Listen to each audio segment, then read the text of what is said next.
I met Tina at my friend's garage. We were playing video games, and she just happened to walk in and walk right in front of my view of the TV. What he fails to mention, though, is that his friend that introduced us was also our drug dealer. Yeah, he was our drug dealer. By that time, I was probably already 5 years into my drug use. I wasn't attending church. Family life was great. Yeah, on the surface, everything seemed to be fine.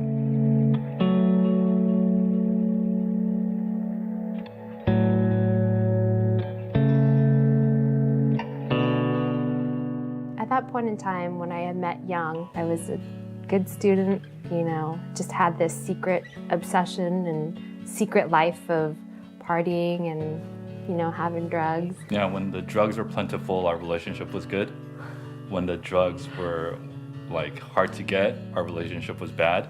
I was getting tired of just the secret obsession. I was tired of the up and downs, and my mother had approached me, and she didn't know what was going on in my life, but she had suggested that I go visit Saddleback.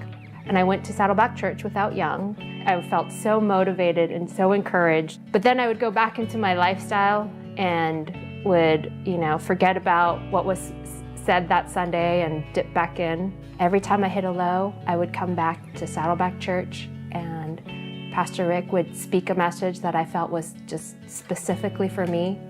And I would feel that God was calling me for something greater. There was some greater purpose in my life. Until just one night, I was laying in bed and woke up in the middle of the night, and I heard a strong voice just call my name and said, "Tina, it's time."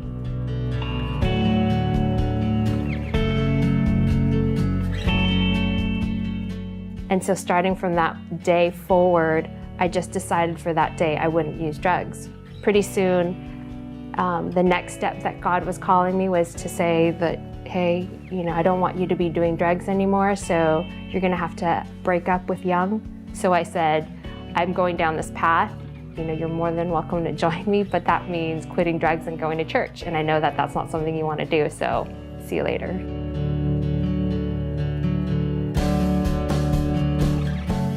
I didn't want to lose her.